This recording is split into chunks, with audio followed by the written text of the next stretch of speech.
In the unforgiving wilderness of 1880s Montana, survival meant making choices that decent society would never understand. When Margaret O'Sullivan found herself cast out from the last town that would have her, with winter approaching and her meager savings gone, she faced the stark reality that many women of her time knew too well.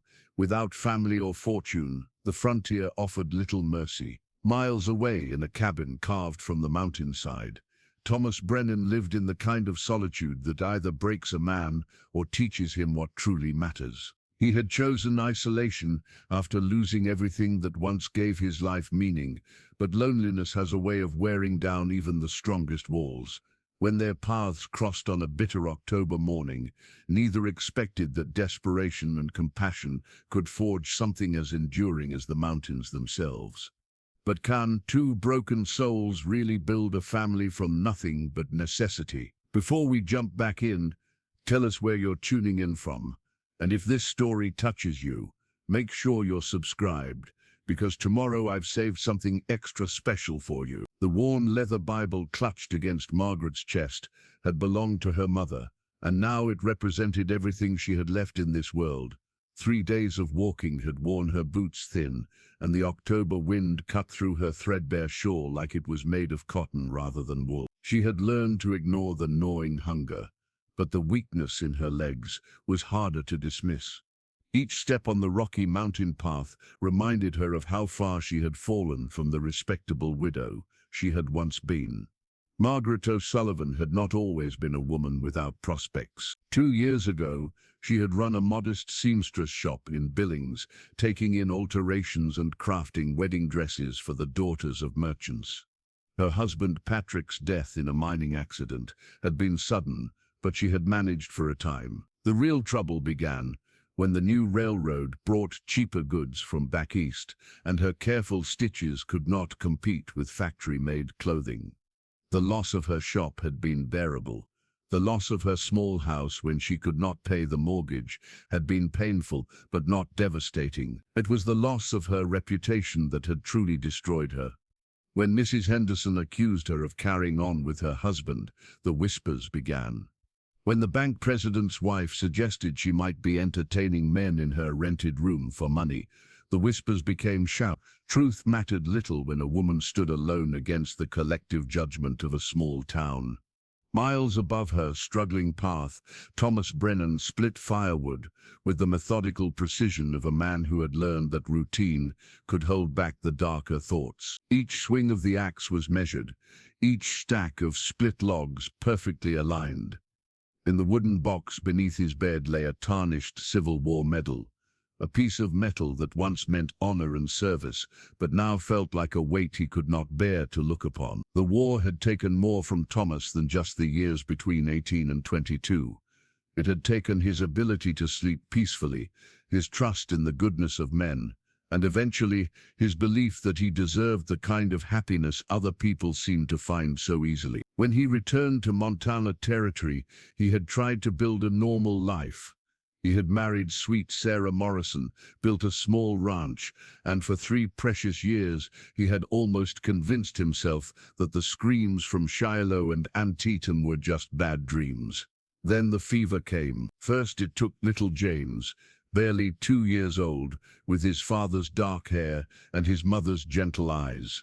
Sarah followed a week later, and Thomas had stood beside 2 graves, knowing that everything pure and good in his life lay beneath the Montana earth. The medal in the wooden box was from a grateful nation, but it felt like payment for services that had ultimately meant nothing. That was 7 years ago. 7 years of mornings that began before dawn, of conversations held only with his horses, of winters where weeks passed without the sound of another human voice. He had built his cabin in the most remote valley he could find, where the nearest neighbor was a 2-day ride, and the nearest town might as well have been on another continent.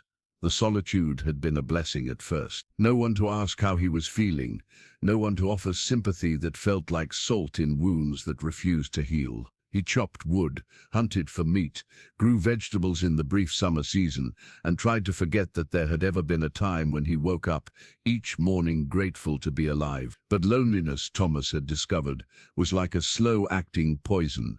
It crept into a man's bones gradually, so quietly that by the time he noticed its effects, it had already changed something fundamental about how he moved through the world. He caught himself talking to the horses more often, heard his own voice growing rusty from disuse during the long winter months. Sometimes he would see movement in his peripheral vision and turn, hoping irrationally that someone had come to visit, only to find it was just a tree branch swaying in the wind. The medal in the box represented everything he had once been: a soldier, a protector, a man who believed his actions mattered.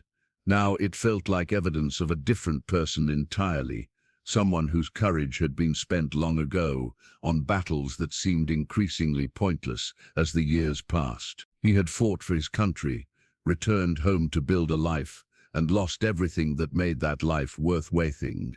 Yet something in Thomas still stirred at the sound of trouble, still listened for signs that someone might need help. It was an instinct he had never quite managed to kill, despite 7 years of trying. The pale band of skin on Margaret's ring finger told the story of everything she had sacrificed to survive these past months. Her wedding ring had been the last thing of value she possessed, pawned in a desperate moment when choosing between dignity and eating seemed like no choice at all. The merchant had weighed the simple gold band with indifference, offering her barely enough to secure a week's lodging and a few meals. Now, as she stumbled down the mountain path, that pale mark felt like a brand of shame. She had been walking since dawn, following what might generously be called a trail through the dense pine forest, her stomach cramped with hunger, and her vision occasionally blurred from exhaustion. But stopping felt more dangerous than continuing. The nights were growing colder, and she had no shelter, no food, and no plan beyond the desperate hope that something would present itself before she simply collapsed. The sound of an axe biting into wood reached her ears before she saw the cab. Margaret paused, pressing herself against a large pine tree, and peered through the branches at the most beautiful sight she could have imagined. A sturdy log home with smoke rising from its chimney, a neat wood pile, and gardens that showed the care of someone who planned to stay through winter. A man worked at the wood pile, tall and broad-shouldered, his movements efficient and practiced. Even from a distance, she could see the precision in how he split each log, a careful way he stacked the pieces. This was someone who understood that survival in this place required attention to detail and respect for the harsh realities of mountain winter.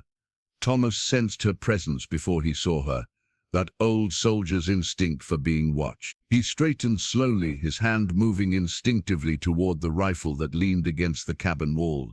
7 years of isolation had not dulled his awareness of danger, though he could not imagine what threat might approach his remote valley. When he spotted the figure pressed against the pine tree, his first thought was that hunger and loneliness had finally driven him to seeing things that were not there. The shape was too small to be a man, too still to be an animal. As his eyes adjusted, he realized he was looking at a woman in a dark dress and worn shawl, watching him with the desperate calculation of someone weighing impossible options. "Ma'am," he called out, his voice rusty from disuse. "You lost?" The question hung in the cold air between them. Margaret's first instinct was to run, but her legs trembled with exhaustion, and she knew she would not make it far. Her second instinct was to lie, to invent some acceptable story about why a woman might be alone in the wilderness. But lies required energy she did not possess. "Yes," she said simply, stepping out from behind the tree. "I suppose I am." Thomas studied her as she approached, noting the careful way she walked, as if each step required conscious thought. Her dress had once been of good quality, but now it was travel-stained and torn at the hem. Her face was thin with hunger, but her bearing suggested someone accustomed to better circumstances. "Nearest town is Cedar Falls," he said. "About 12 miles that way." He gestured down the mountain. "Long walk for someone on foot." "I've been walking for 3 days," Margaret replied, lifting her chin slightly. Pride was about all she had left, and she was not ready to abandon it entirely. "I can manage 12 more miles," but even as she spoke the words, her body betrayed her. The world tilted slightly, and she put out a hand to steady herself against nothing. Thomas moved forward instinctively, catching her arm as her knees buckled. "When did you last eat?" he asked, and the gentle tone in his voice almost undid her completely.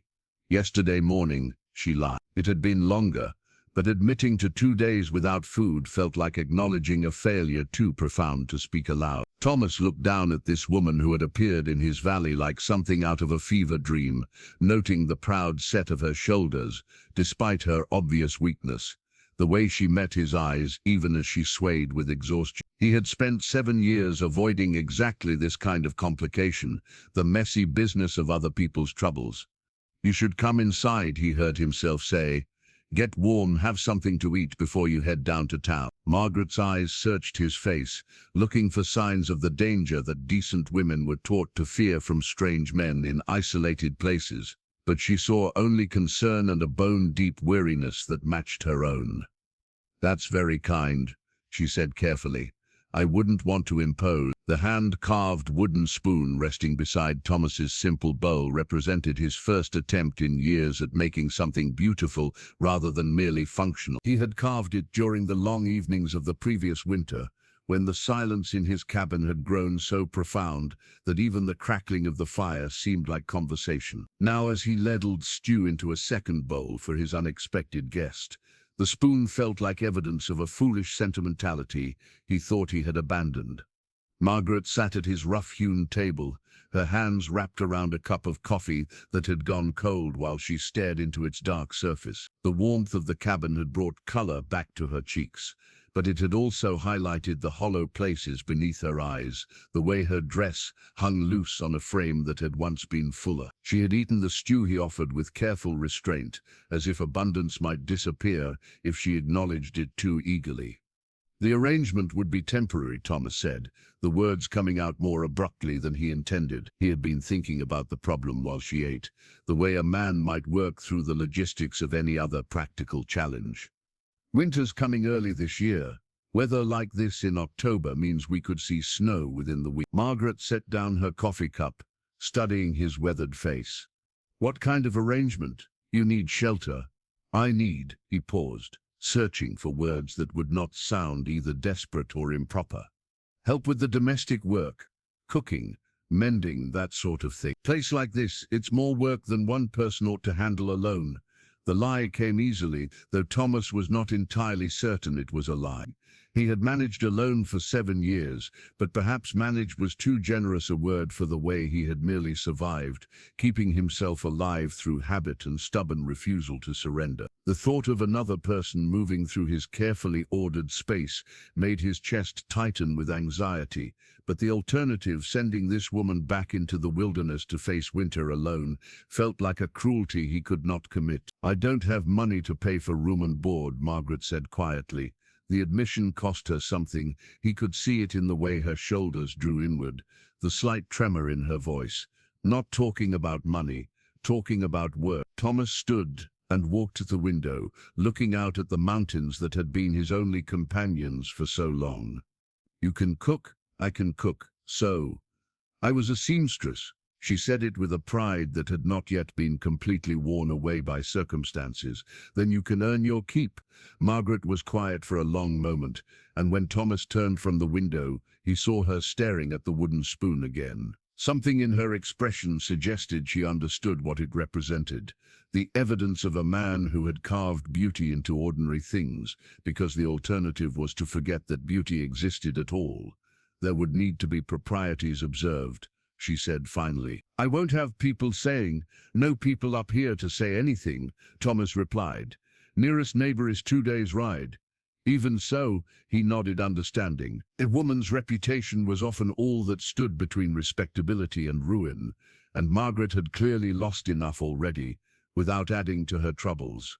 "There's a lean-to attached to the back of the cabin.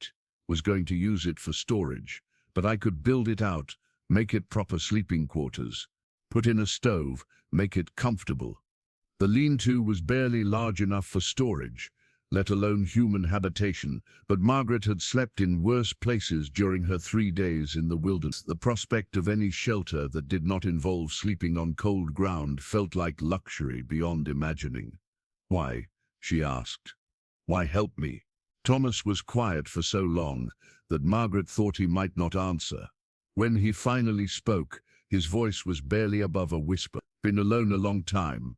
Sometimes a man forgets what it's like to have purpose beyond just getting through another day."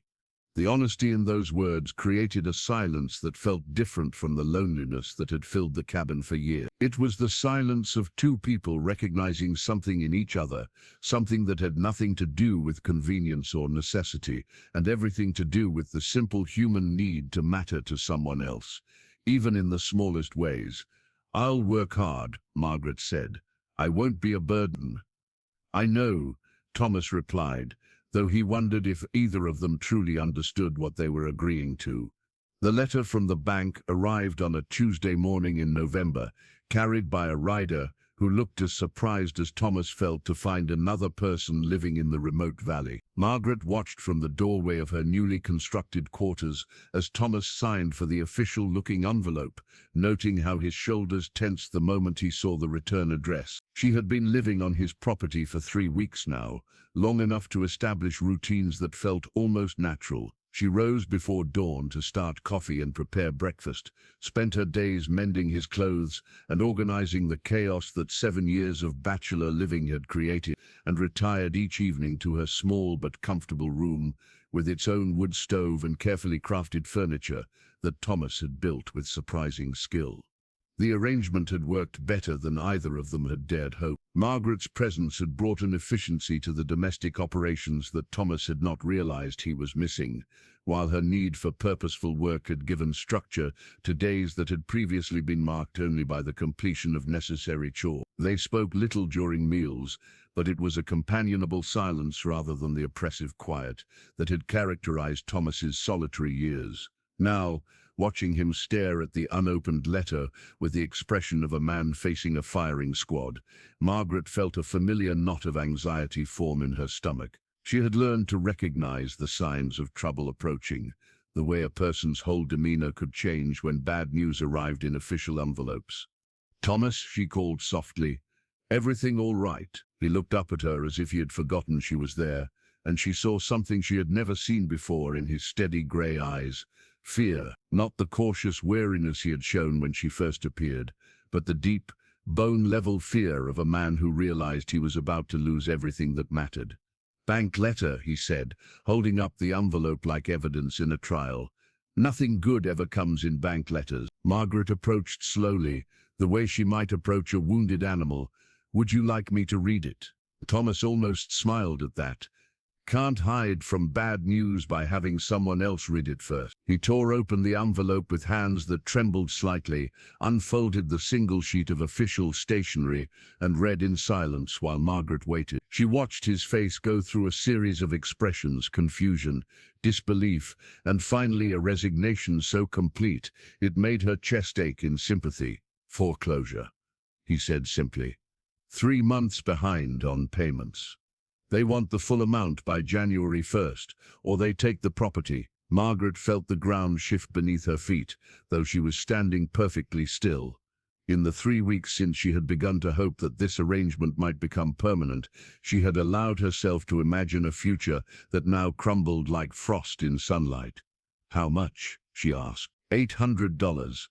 Thomas laughed, but there was no humor in the sound. "Might as well be 8,000. Might as well be 8 million.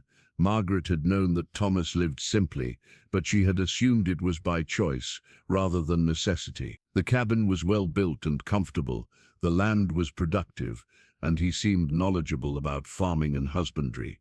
It had never occurred to her that a man who could build furniture and split wood with such precision might be struggling financially. "There must be something we can do," she said, and only realized, after the words left her mouth, that she had said "we" rather than "you." Thomas looked at her with an expression that was equal parts gratitude and sorrow. "Appreciate the thought, Margaret, but this isn't your problem to solve, isn't it?" She surprised herself with the firmness in her voice. "I've been living here. eating your food, using your firewood. If you lose this place, I lose it too. The practical truth of that statement hung between them like a bridge neither had expected to find. Margaret had spent so many months feeling like a burden, like someone who took without giving, that the realization of their mutual dependence came as a relief, rather than a worry. Even if you wanted to help, Thomas said gently, $800 is more money than most people see in a lifetime. Margaret was quiet for a moment, thinking about the sewing kit in her room, about the skills that had once supported her independently, about the towns within riding distance that might have need of a seamstress willing to work for fair wages. Maybe, she said slowly, it's time to find out what we can accomplish together. Margaret's sewing kit represented the last remnant of her former independent life, and as she spread its contents across Thomas's kitchen table, each tool felt like a weapon in a battle she was finally ready to fight. The silver thimble had been her mother's, the pearl-handled scissors a gift from Patrick on their first anniversary. The collection of needles, threads and measuring tape told the story of a woman who had once earned her living through skill and precision rather than charity. I could take in work from the settlements, she said, running her fingers over the familiar tools, alterations, repairs, maybe even new garments if there's call for it. Cedar Falls, Pine Ridge, even that mining camp at Silver Creek. People always need clothes mended, especially heading into winter. Thomas stood at the window, his back to her, but she could see the tension in his shoulders. The bank letter lay on the table between them like a declaration of war, its official language a reminder that practical solutions would require more than good intentions. It's a hard ride to those places, he said without turning around. Dangerous for a woman alone, especially with winter coming. Then you'll come with me. The words surprised them both. Margaret had not planned to suggest it, but once spoken, the idea felt natural. They had fallen into partnerships so easily in the domestic sphere that extending their cooperation seemed logical rather than presumptuous. I can't leave the property unattended for days at a time, Thomas said, but his tone suggested he was working through the practical obstacles rather than dismissing the idea entirely. We'll make quick trips, take orders, bring them back here to complete, deliver when we have enough work to make the journey worthwhile. Margaret began organizing her sewing supplies with the efficiency of someone who had spent years managing a business. I know what to charge, how long different jobs take. We could make real money if we're smart about it. Thomas turned from the window, studying her face. You'd trust me with your business affairs. The question revealed something that had been unspoken between them, the recognition that their temporary arrangement was evolving into something more complex. Margaret had been thinking of it as her business, but she realized now that success would require both of their skill, her needlework and his knowledge of the local terrain, her understanding of fabric and fashion combined with his practical sense of logistics and fair pricing. I'd trust you with more than that, she said quietly, then flushed at her own boldness. The silence that followed felt charged with possibilities neither of them was quite ready to name. Thomas had spent 7 years avoiding emotional entanglements, while Margaret had learned to be suspicious of men who offered help without clear expectation. Yet here they were, discussing plans that would bind their futures together in ways that went far beyond their original practical arrangement. There's something else, Thomas said, settling into the chair across from her. Something you should know before you hitch your wagon to mine. Margaret waited, recognizing the tone of a man preparing to reveal something significant. I'm not much good with people anymore. Haven't been since the war, since Sarah and little James died. He spoke the names carefully, as if they were fragile things that might break if handled roughly. Towns make me nervous. Too many people, too much noise. Sometimes I get. He paused, searching for words. Unsettled. Margaret nodded slowly, understanding more than he realized. She had seen the way he startled at unexpected sounds, the way he positioned himself with his back to walls when they ate dinner. She had noticed that he kept his rifle closer than seemed strictly necessary for dealing with wildlife. We'll manage, she said simply. People don't need to like us to pay us for good work. Thomas almost smiled at that. You're a practical woman, Margaret O'Sullivan. I've had to be. They spent the next hour working out the details of their plan. Thomas would build a sturdy cart that could carry both supplies and finished work, drawn by his most reliable horse. Margaret would prepare samples of her work to show potential customers, and they would begin with Cedar Falls, the closest settlement, to test their approach before attempting the longer journeys to more distant communities. As they talked, Margaret began to understand that this was about more than money. For Thomas, it represented a chance to be useful beyond the boundaries of his self-imposed exile. For her, it offered the possibility of independence that did not require abandoning the first real home she had known since Patrick's death. "We'll need to leave soon," Thomas said, "before the snow gets too deep for travel." "Tomorrow," Margaret agreed, and felt a thrill of anticipation that had nothing to do with fear. The photograph had been hidden beneath a stack of Thomas's winter clothes in the chest beside his bed, and Margaret discovered it by accident while putting away laundry that had dried by the fire. The image was faded but clear enough to show a young woman with gentle eyes and a toddler with dark hair, both looking directly at the camera with the serious expressions common to early photography. On the back, written in careful script, were the words Sarah and James Brennan. Margaret stood frozen in Thomas's bedroom, holding evidence of the life he had lost, understanding suddenly why his eyes sometimes carried a sadness that seemed to come from some unreachable place. She had known he was a widower. He had mentioned it briefly when explaining why he lived alone, but seeing the faces of his wife and child made his grief tangible in a way that mere words never could. The sound of Thomas's footsteps on the cabin's wooden floor sent panic through her. She quickly replaced the photograph and closed the chest, but not before taking one last look at the woman who had once shared this space, who had cooked at the same stove and slept in the same bed, and loved the man who now lived in such careful isolation. "Margaret," Thomas called from the main room. "Coffee's ready." "Coming," she replied, her voice steadier than she felt. When she joined him at the kitchen table, Thomas was studying a hand-drawn map he had created to plan their route to Cedar Falls. His finger traced the path they would take, noting where they might encounter difficult terrain or need to rest the horse. He looked up when she sat down, and for a moment she thought he might notice something different in her expression. "You all right?" he asked. "You look pale." "Just tired," Margaret said, which was not entirely untrue. Learning about someone's deepest loss was exhausting in ways she had not anticipated. They spent the morning preparing for their first business trip, loading the cart with Margaret's sewing supplies and samples of her work. She had stayed up late the previous night, hemming a man's shirt and taking in a woman's dress to demonstrate her skills, work that Thomas had provided by donating 2 of his own garments to the cause.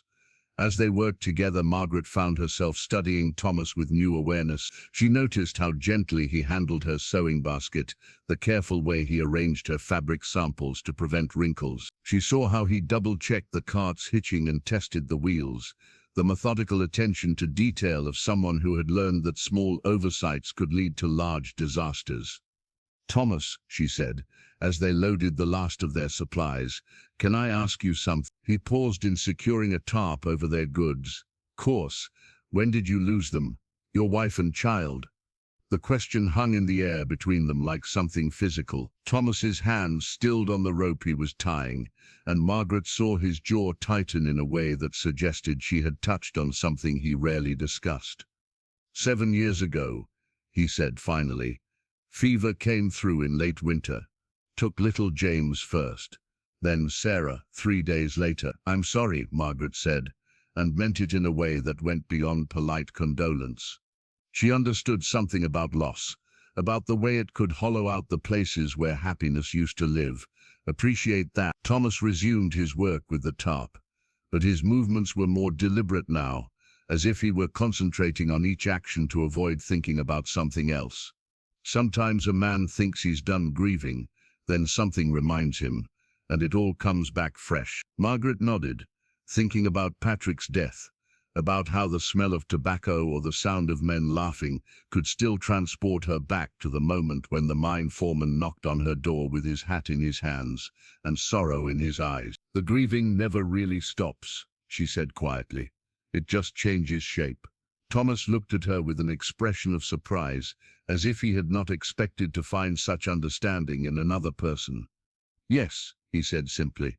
"That's exactly right." They finished loading the cart in comfortable silence, both lost in thoughts of people who were gone but not forgotten. When Thomas helped Margaret onto the cart's bench seat, his hand lingered for a moment longer than necessary, and she wondered if he was thinking, as she was, about how strange it felt to be planning a future with someone, when both of their pasts held such profound losses.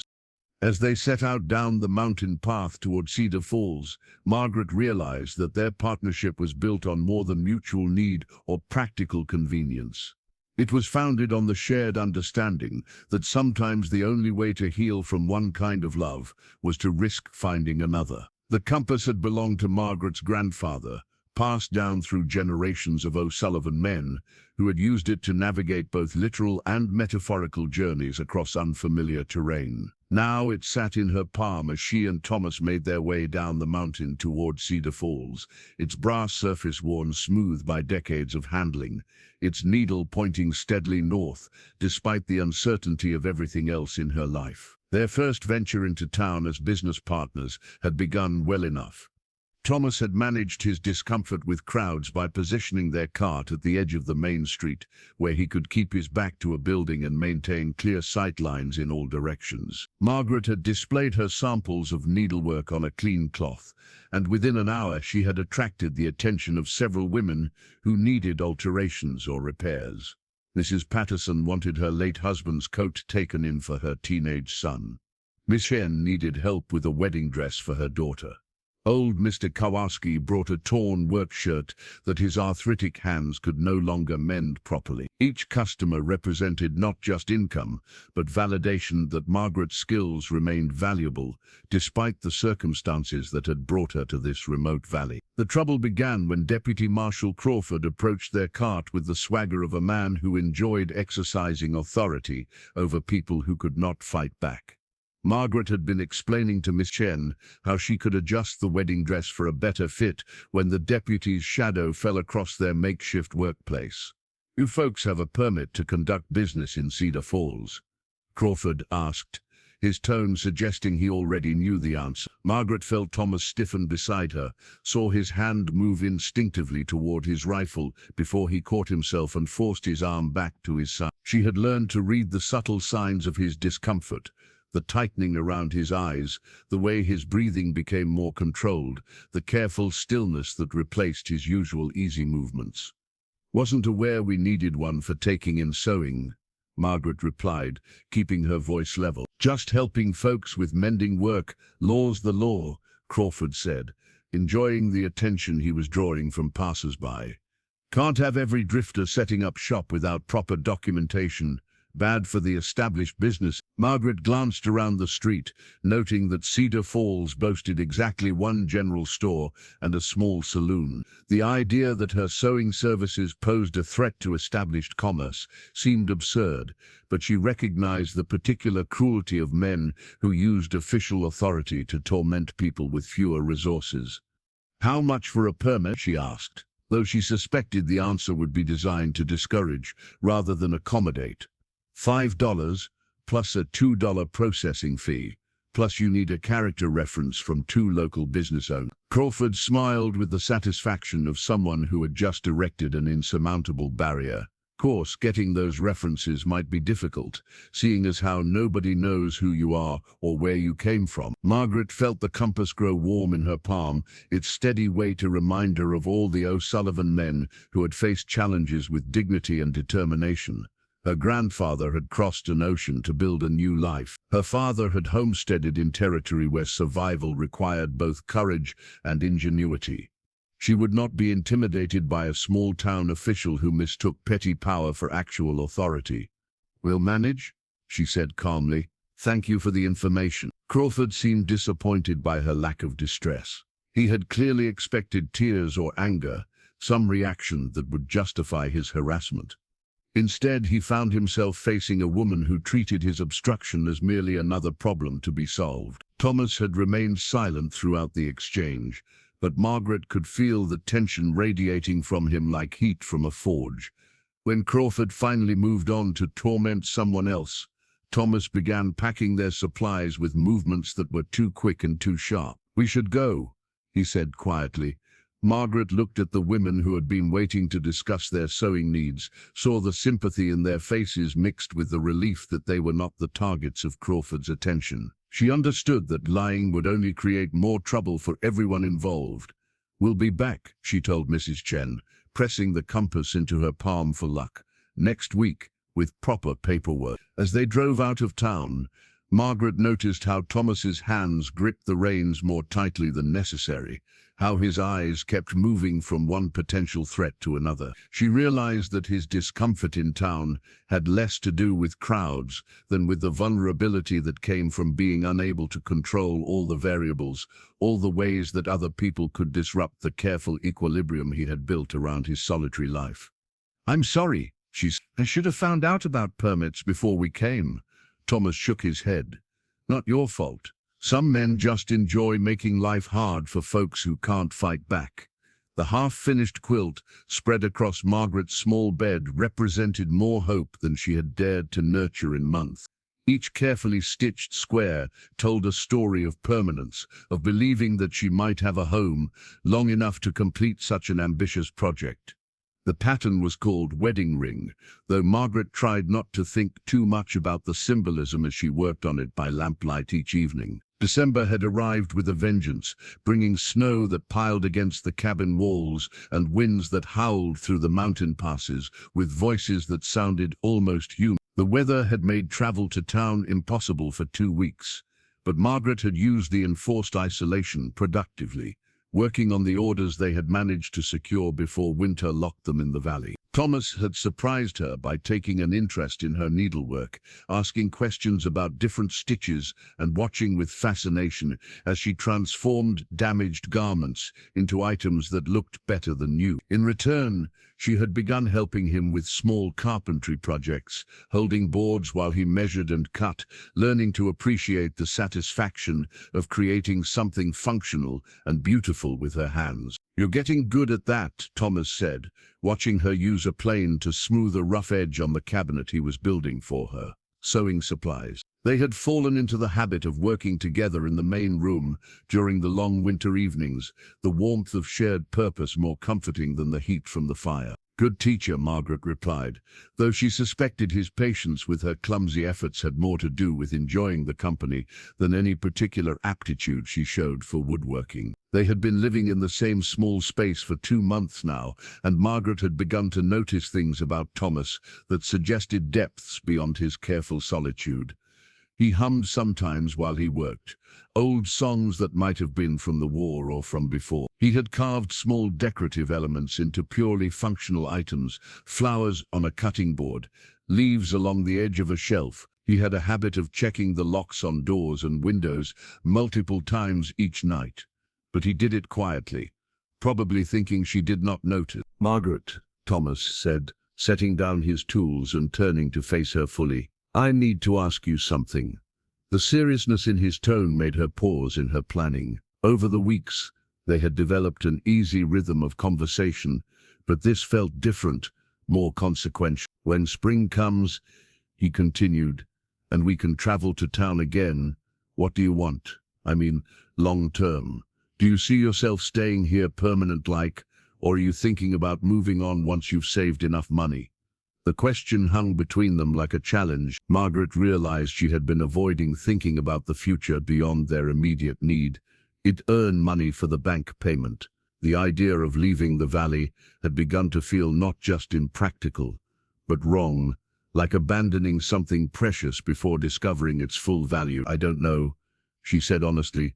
"This is the first place I've felt safe since Patrick died. The first place that's felt like home rather than just shelter."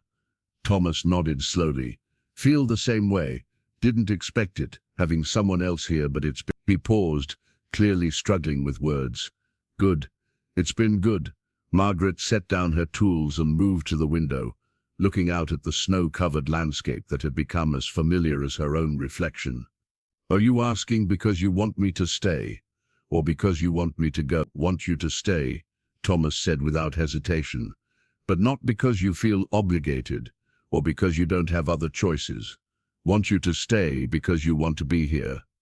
The honesty in his words created a silence that felt different from their usual comfortable quiet. Margaret realized they were talking around something neither of them was quite ready to name, something that had been growing between them like the pattern on her quilt, one careful stitch at a time. "I think I do want to stay," she said carefully, "but I need to know what that means. Are we talking about a permanent arrangement like we have now? Separate quarters, shared work, everything proper and businesslike?" "Don't know," Thomas admitted. "Haven't thought that far ahead. Just know that when I imagine spring coming, when I picture working the garden and getting ready for next winter, you're part of those pictures."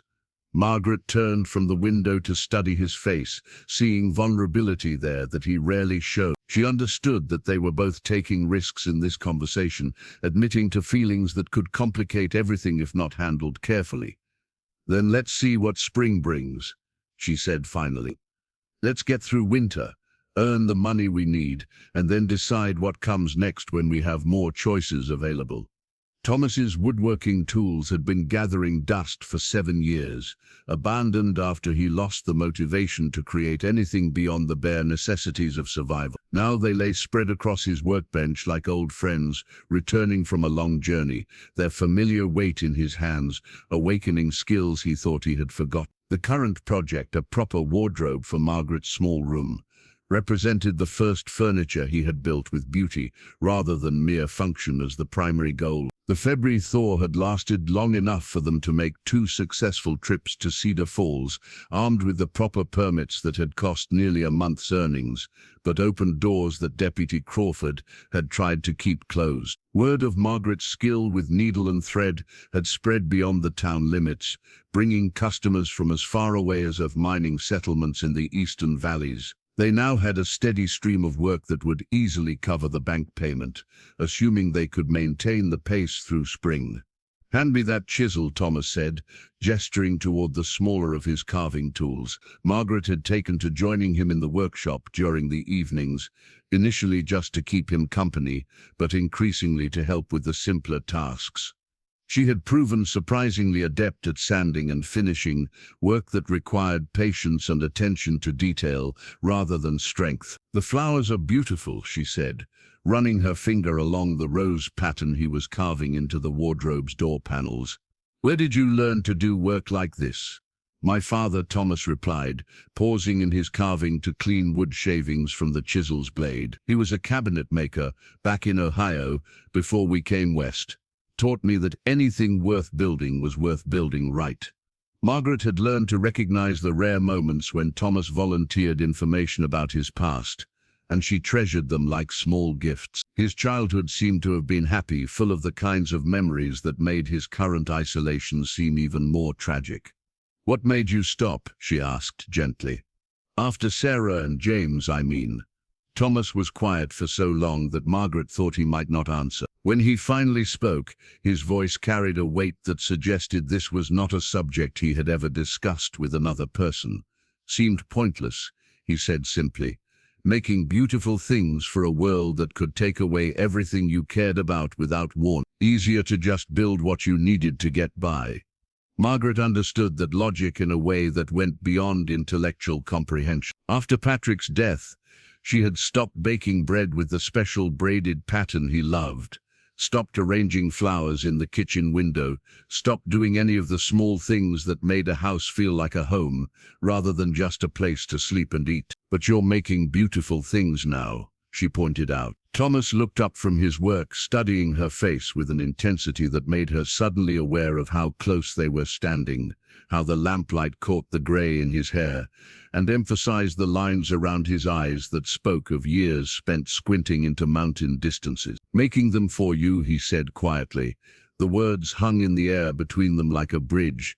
Neither was quite ready to cross. Margaret felt her heart quicken in a way that had nothing to do with fear, and everything to do with the recognition that something fundamental had shifted in their relationship. They were no longer two people sharing space out of necessity, but something more complex and infinitely more dangerous to the careful boundaries they had established.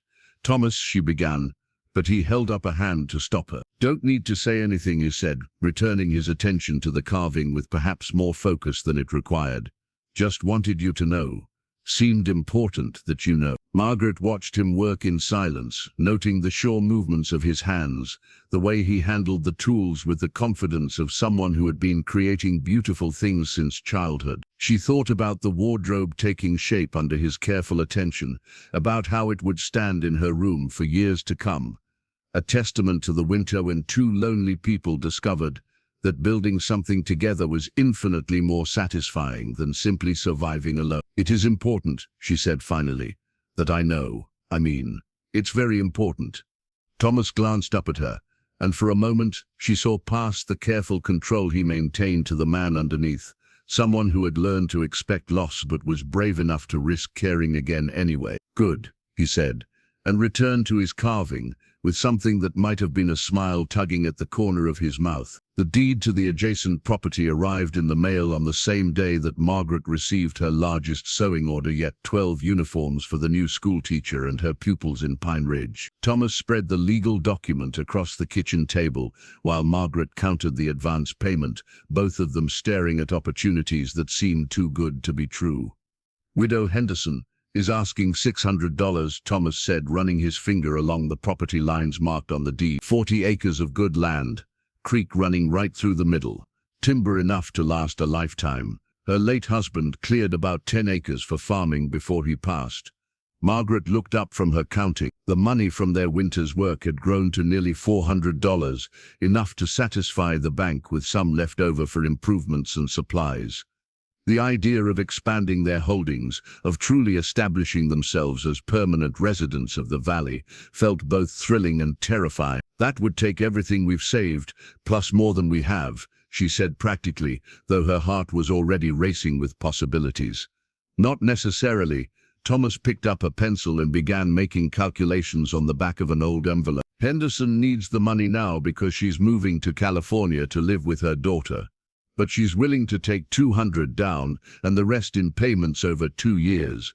Says she'd rather sell to folks she knows will take care of the place than wait for full payment from strangers." Margaret walked to the window, looking out at the snow-covered landscape that had become so familiar. From Thomas's property, she could see the Henderson place across the small valley, its empty cabin and neglected gardens, a reminder that even well-established homesteads could be abandoned when circumstances changed. "We'd be taking a big risk," she said, "if something happened to either one of us, if we got sick or injured and couldn't work." "Life's a risk," Thomas replied. "Question is whether it's a bigger risk to try to build something permanent or to keep living like we might have to run at any moment." The truth of that statement settled over Margaret like sunlight through clouds. She had been living in survival mode for so long that the idea of planning beyond the next season felt foreign, almost presumptuous. But watching Thomas build furniture for her room, seeing the care he put into projects that were designed to last for decades, had begun to change her perspective on what might be possible. "What would we do with that much land?" she asked. Thomas joined her at the window, close enough that she could smell the wood shavings that clung to his clothes, the soap he used for washing, the particular scent that had become associated in her mind with safety and home. "Could expand the gardens, maybe run some cattle or sheep, build a proper workshop where you could take on larger sewing projects, maybe even teach other women who need to learn a trade." His voice grew more animated as he spoke, and Margaret realized this was the first time she had heard him talk about the future with genuine enthusiasm. "Could build a real house too, instead of adding onto this cabin, something with enough room for." He paused, seeming to catch himself before saying something he was not quite ready to voice. "Room for what?" Margaret asked softly. Thomas was quiet for a long moment, his breath fogging the window glass as he stared out at the Henderson property. When he finally spoke, his voice was so quiet she had to lean closer to hear him. "Family," he said simply. "Room for family." The word hung between them like a promise and a question rolled into one. Margaret felt something shift inside her chest, a loosening of fears she had carried for so long that they had become part of her identity. The idea that she might have a future that included not just security but genuine happiness seemed almost too fragile to acknowledge. Are we talking about the same kind of family arrangement we have now? She asked carefully. Or something different? Thomas turned from the window to look at her directly, and she saw something in his eyes that made her pulse quicken. Don't know yet, but I know I want to find out, and I know I want to find out with you. Margaret reached for the deed, studying the careful surveyor's marks that defined boundaries and possibilities. She thought about the compass her grandfather had carried across oceans, about the courage it took to claim new territory and call it home. 200 down, she said finally. That leaves us with enough to make the bank payment and still have something left over for emergencies. Thomas smiled, the first genuinely happy expression she had seen on his face since she had known him.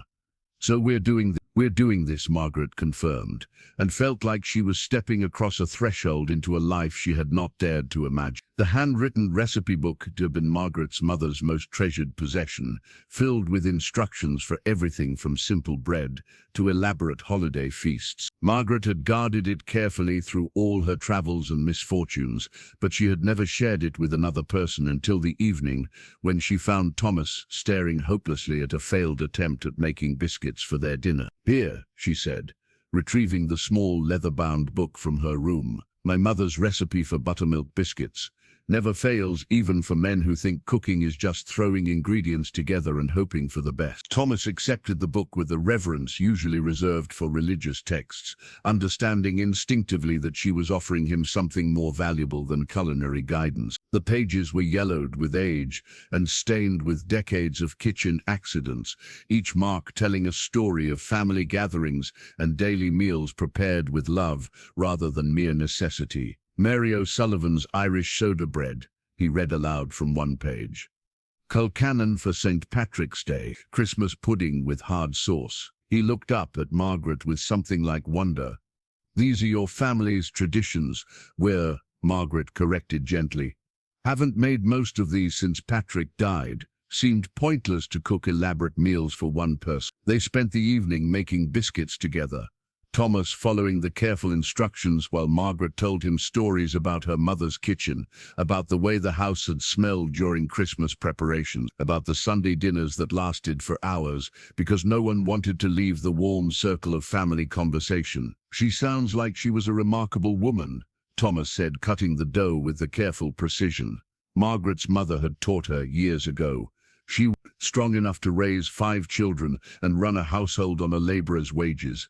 Gentle enough that none of us ever doubted we were loved. Margaret wiped flour from her hands, remembering her mother's voice explaining the importance of not overworking the dough, of trusting that simple ingredients could create something nourishing and beautiful when handled with care. As the biscuits baked, filling the cabin with warmth and the kind of domestic contentment that Margaret had almost forgotten was possible, Thomas began sharing his own family memories. His mother's apple pie that won ribbons at the county fair every year. His father's workshop, where the smell of sawdust and linseed oil had been the constants of his childhood. Sunday dinners where 3 generations gathered around a table built by his grandfather's hands. What happened to them? Margaret asked. Your parents, Cholera, took them both the summer before I enlisted, Thomas said, staring into the fire. Lost the farm, lost everything except what I'd carry in a knapsack. Figured the war couldn't be worse than what I was leaving behind. Margaret understood the particular grief that came from losing parents. Before you were ready to be completely alone in the world, she had been fortunate to have Patrick when her mother died.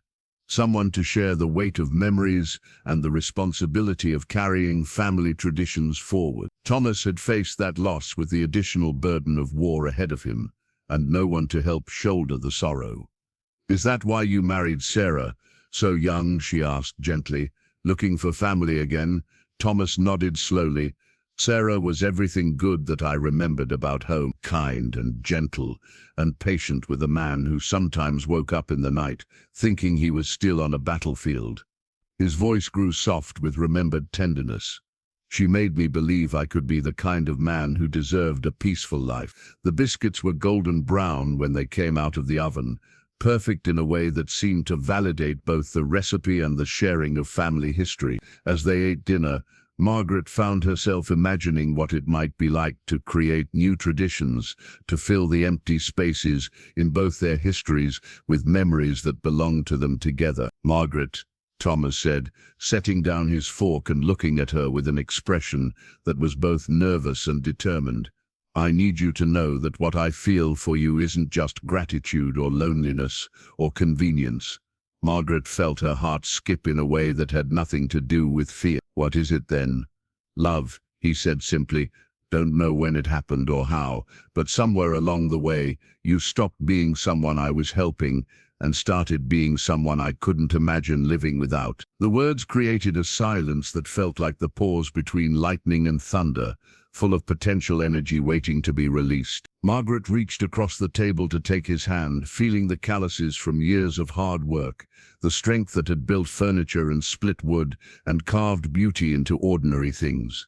"I love you too," she said, and felt like she was finally coming home after years of wandering. The telegram arrived on a Tuesday morning in early March, delivered by a rider who had pushed hard through the muddy spring trails to reach their remote valley. Margaret recognized the yellow paper immediately. She had received too many telegrams bearing bad news in her life not to feel her stomach clench at the sight of one. But this message came from a source she had never expected to hear from again: the law office of Morrison & Associates in Chicago, Illinois.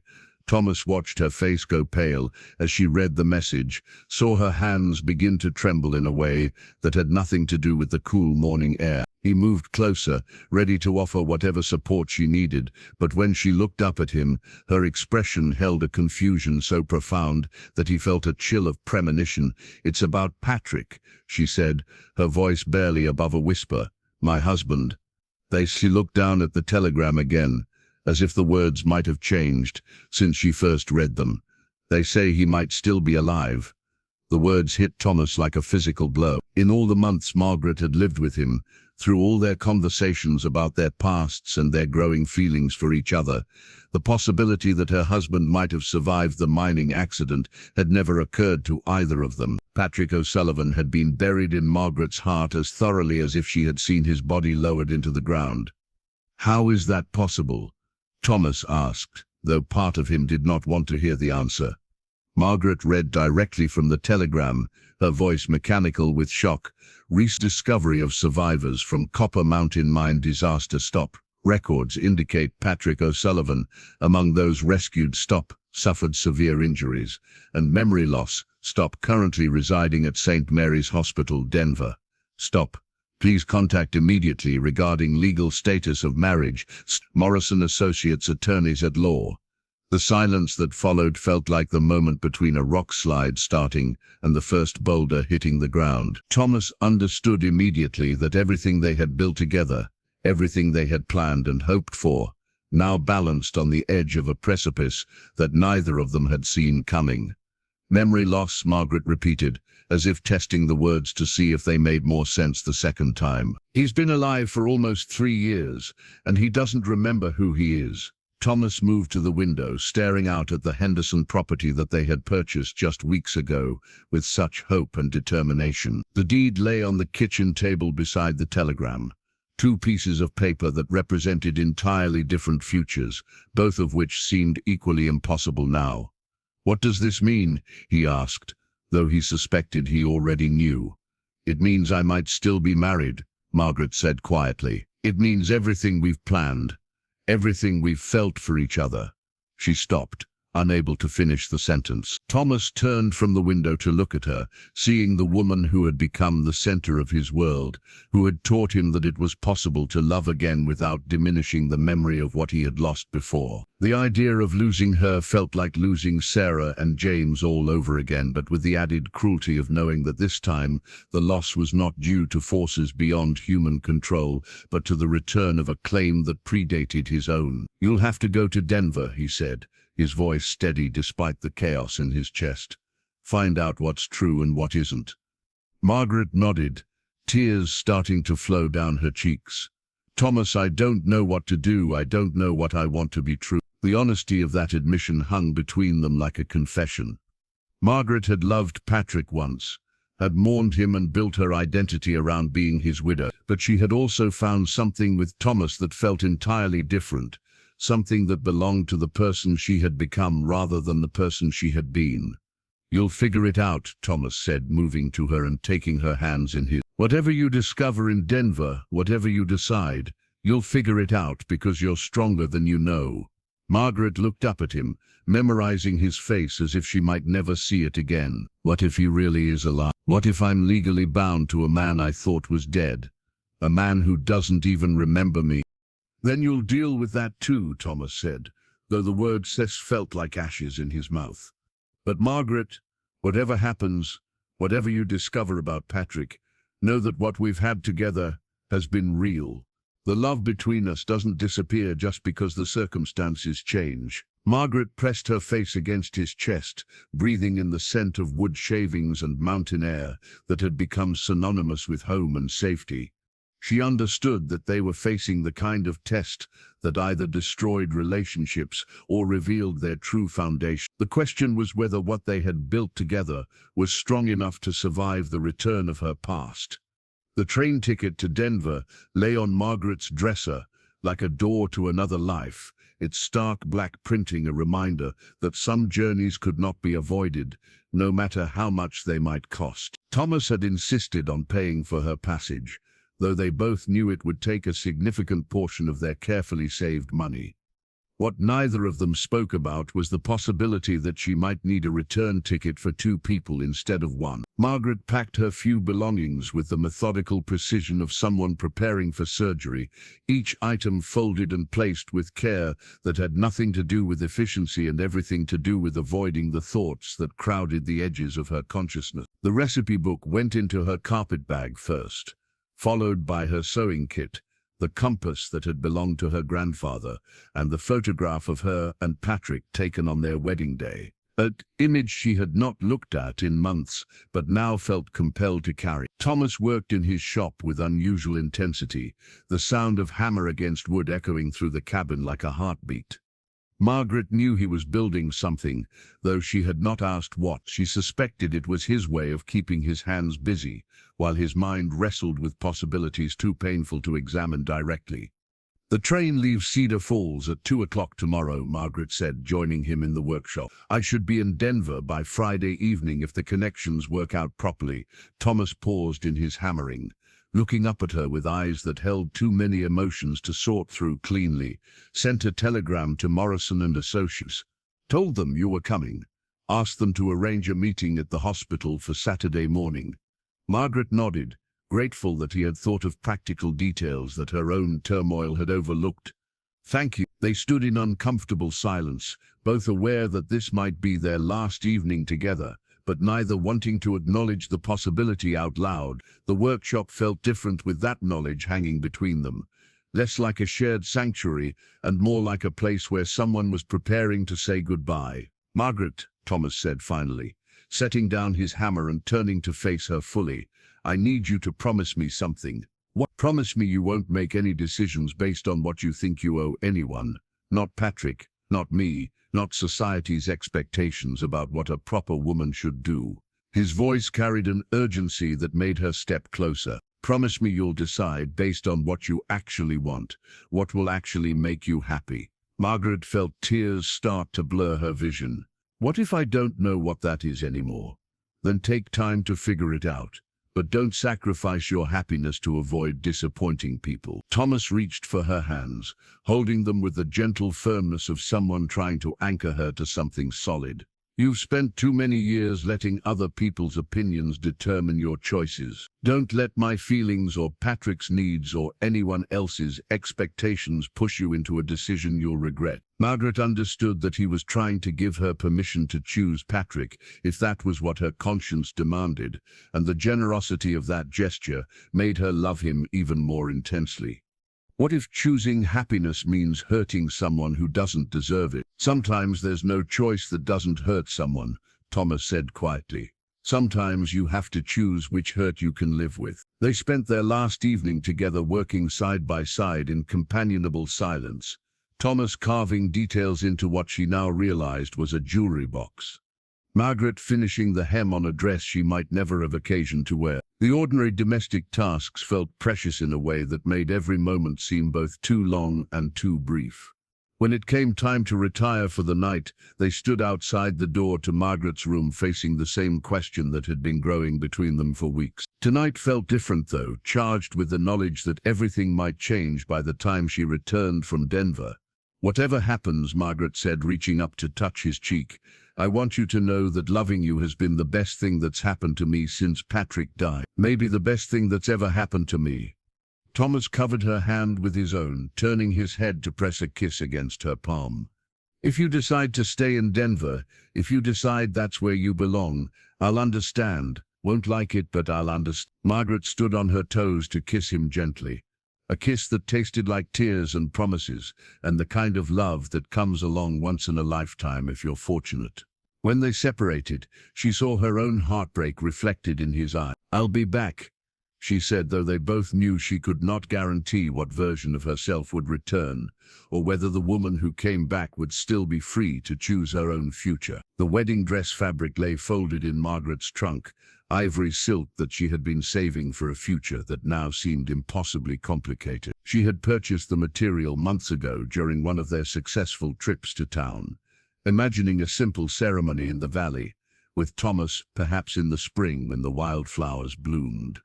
Now the silk felt like evidence of presumption, of counting happiness before it had been earned. The train journey to Denver passed in a blur of changing landscapes and racing thoughts that refused to settle into any coherent pattern. Margaret found herself alternately hoping that the telegram was a mistake, and dreading the possibility that it was entirely accurate. Both outcomes seemed equally capable of destroying the life she had built with Thomas. Though in different ways, St. Mary's Hospital occupied an entire city block in downtown Denver, its red brick facade and tall windows, suggesting prosperity and modern medical care. Margaret stood on the sidewalk for several minutes, gathering courage for a conversation that would determine the shape of her future. The photograph in her reticule felt warm against her leg, a reminder of the young woman who had married Patrick O'Sullivan with such certainty that love would be enough to overcome any obstacle. The hospital's corridors smelled of carbolic acid and floor wax, institutional scents that made Margaret feel small and uncertain.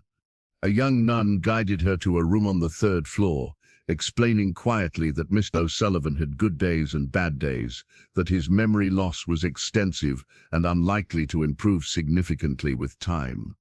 "He doesn't remember his name or where he came from," Sister Catherine said gently, "but he's a kind man, very gentle. The other patients are fond of him." Margaret paused outside the door marked with the number 34, trying to prepare herself for whatever she might find inside. The Patrick she remembered had been robust and laughing, full of stories and dreams and plans for their future together. The man she was about to meet was a stranger wearing her husband's face, carrying none of the shared history that had once bound them together. When she knocked and entered, she found a thin man sitting by the window, his dark hair now streaked with grey, his face bearing scars that spoke of terrible injuries survived against impossible odds. He looked up when she entered, and Margaret felt her heart break at the polite confusion in his eyes.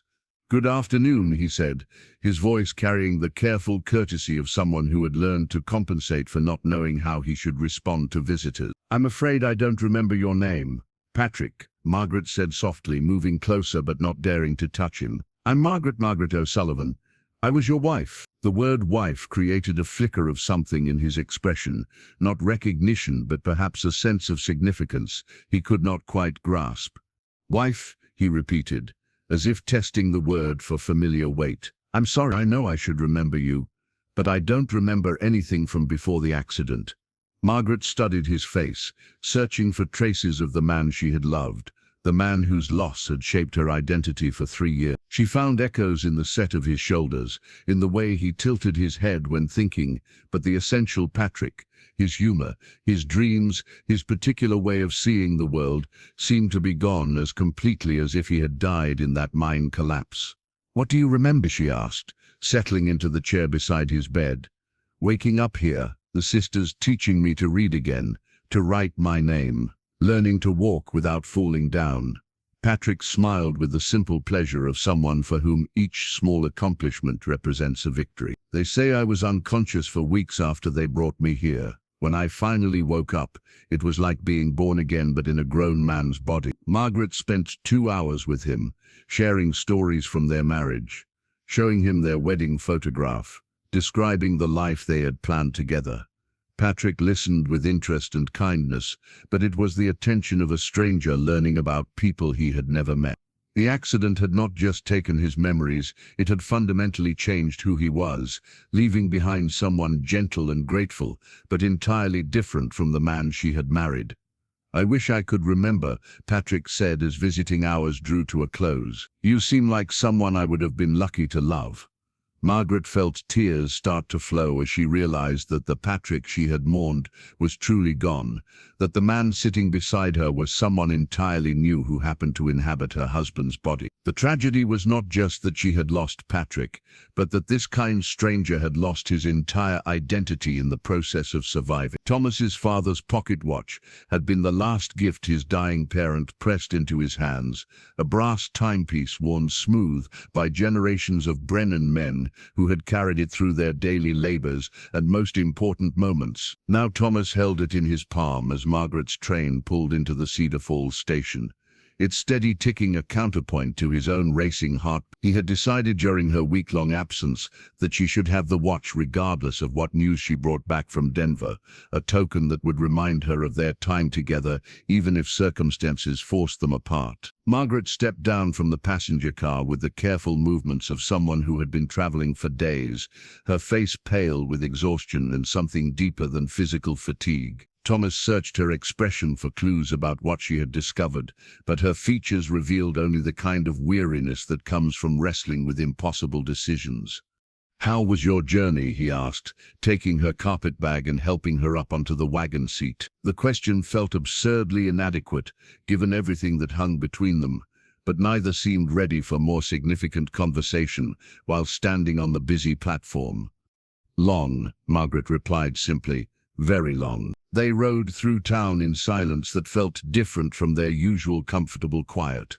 This was the silence of two people afraid to begin a conversation that might end everything they had built together. Thomas found himself memorizing details about her, the way she held her hands folded in her lap, the particular curve of her profile against the afternoon sky, the small sigh she made when the wagon hit bumps in the road. It was not until they reached the valley and Thomas had unhitched the horse that Margaret finally spoke about what she had found in Denver. "He's alive," she said, standing in the doorway of the cabin they had shared for so many months. "But Thomas, he's not Patrick anymore. The man I married, the man I loved and mourned. That person is gone as surely as if he had died in that mine." Thomas felt something in his chest ease slightly, though he tried not to let hope take root too quickly. "What do you mean?" Margaret moved to the kitchen table where the deed to the Henderson property still lay beside papers related to their expanding sewing business. She traced the property lines with her finger, as if drawing strength from the tangible evidence of the life they had been building together. "The Patrick I knew was full of dreams and stories and laughter. He had opinions about everything and plans for our future that kept us talking until midnight." Margaret's voice carried a sadness that was not quite grief, but something more complex. "The man in that hospital room is gentle and kind, but he's someone else entirely. The accident didn't just take his memories, it changed his whole personality, his way of being in the world." Thomas approached slowly, afraid that moving too quickly might shatter whatever fragile resolution she had reached during her time away. "What did the lawyers say about the legal situation?" "Complicated." Margaret pulled a thick envelope from her reticule and set it on the table. "Because Patrick has no memory of our marriage and no legal capacity to make decisions about his future, the court has appointed a guardian. That guardian has the authority to dissolve the marriage if it's determined to be in Patrick's best interests." Thomas felt his heart start to race with possibilities he had not dared to consider. "And what did they determine?" Margaret looked up at him with eyes that held a mixture of sorrow and something that might have been relief. "Patrick is happy at the hospital. He's formed friendships with the other patients and the staff. He has routines that give him comfort and a sense of purpose, helping with simple tasks around the facility. The Guardian believes that disrupting his current life to force him into relationships he can't remember would be cruel rather than kind. So the marriage will be dissolved? It already has been. Margaret reached into the envelope and withdrew an official document bearing several impressive seals. On grounds of incapacity due to severe brain injury, I'm legally free to make my own choices about the future. Thomas stared at the dissolution decree, trying to process what it meant for both of them.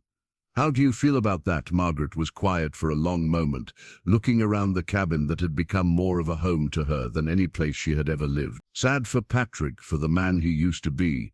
Grateful that he's safe and cared for.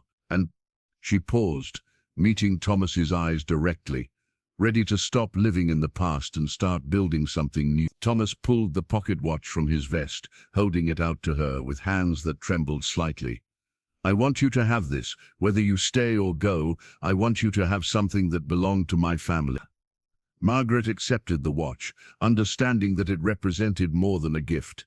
It was an offering of belonging, an invitation to become part of a legacy that stretched back through generations of people who had loved and lost and found the courage to love again. The marriage certificate lay spread across the kitchen table in Cedar Falls, witnessed by Judge Morrison and his wife, signed in Margaret's careful script and Thomas's bold handwriting. The ceremony had been simple: no flowers, no music, no gathering of friends and family, just two people standing before God and the law, promising to build a life together from the ashes of their separate sorrows. Margaret wore the dress she had sewn from the ivory silk, its simple lines elegant in their restraint.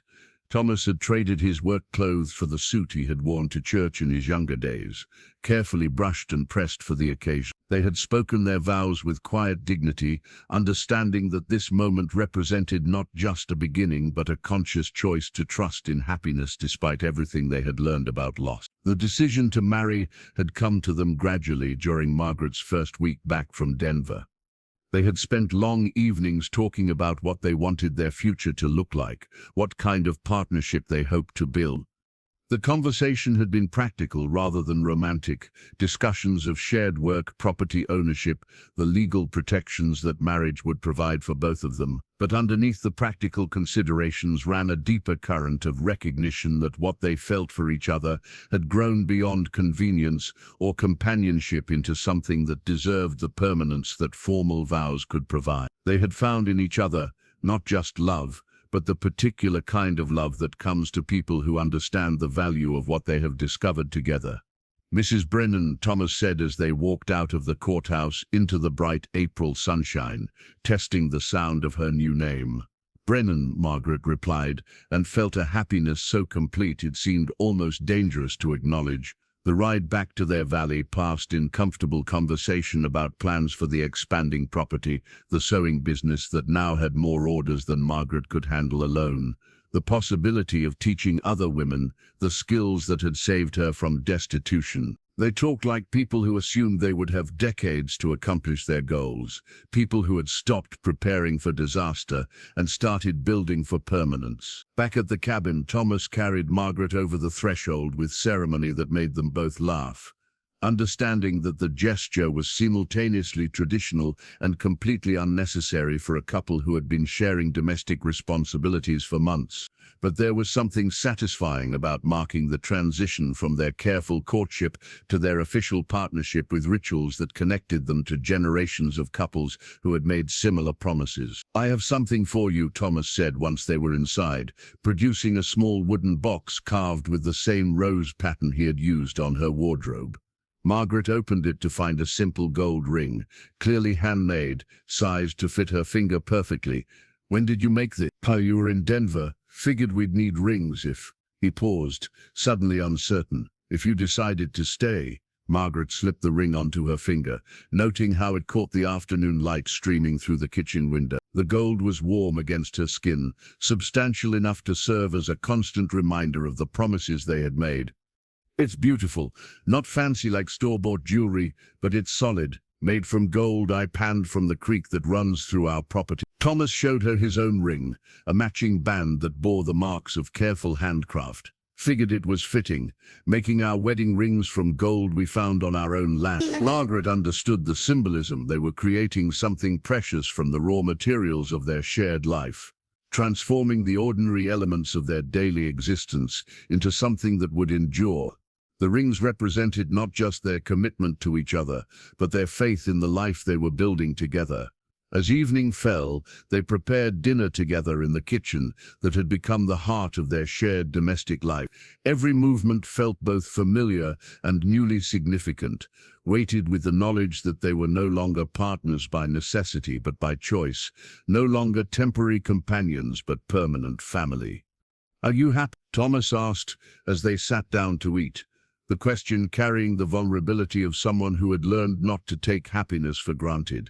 Margaret looked around the cabin that had sheltered her through her transformation from desperate widow to confident businesswoman, to beloved wife. She thought about the journey that had brought her from the brink of starvation to this table, this home, this man who had seen her at her most vulnerable and chosen to love her anyway. "Yes," she said simply, and meant it with every fiber of her being. "I'm happy." The new wooden sign that hung above their front door read, "The Brennan family," in letters Thomas had carved with particular care during the long evenings of their first married winter. The words represented more than identification.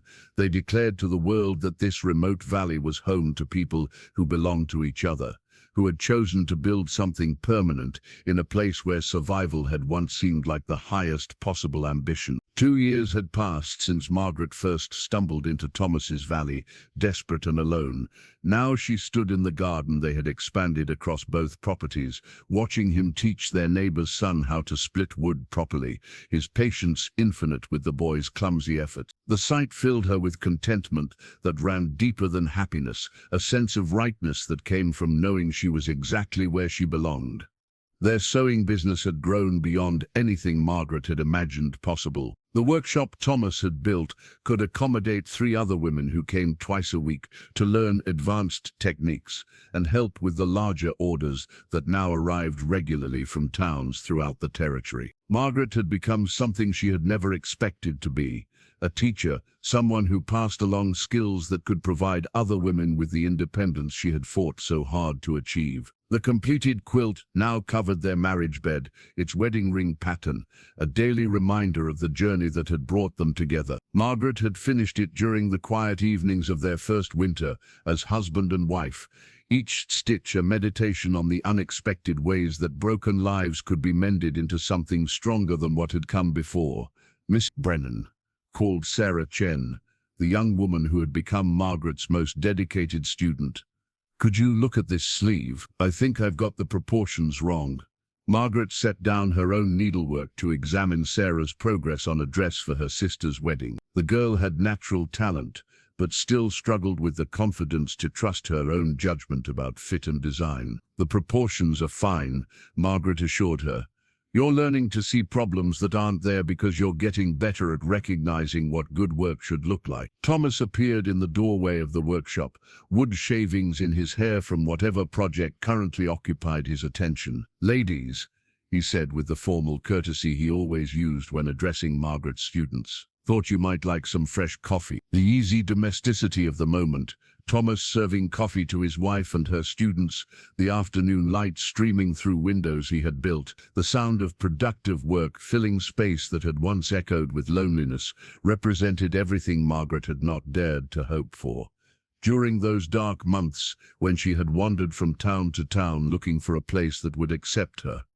After the students left, Margaret and Thomas walked their expanded property as they did most evenings, checking on the cattle they now raised, discussing improvements they wanted to make, planning for the future with the confidence of people who had learned they could weather whatever challenges might come. The Henderson cabin had been converted into a proper workshop and guest house, visiting family, though neither of them had living relatives who were likely to make the journey to their remote valley. "Got a letter from Morrison and Associates today," Thomas said as they paused by the creek that marked the eastern boundary of their land.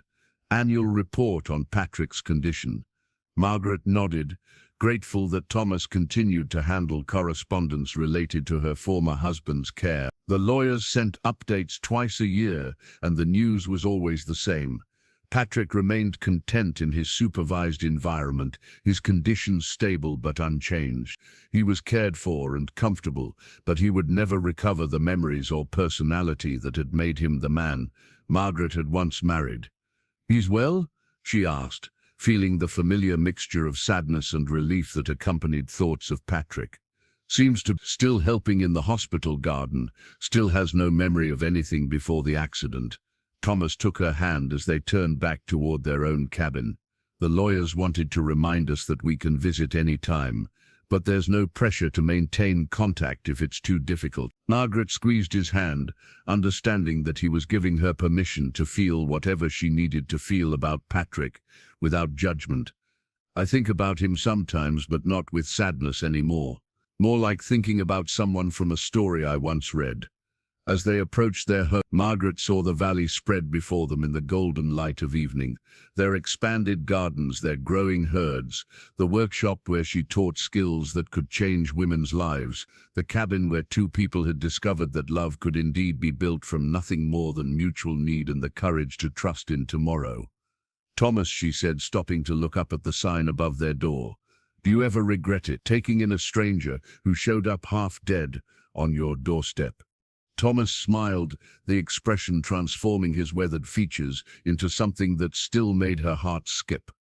"Best decision I ever made," he said simply. "Gave me back my life." Margaret understood exactly what he meant. In saving each other, they had discovered that the most profound kind of rescue was not about pulling someone from immediate danger, but about showing them that happiness was still possible, that love could grow in the most unlikely soil, and that family was something that could be chosen and built rather than simply inherited. The Brennan family, population 2, was complete.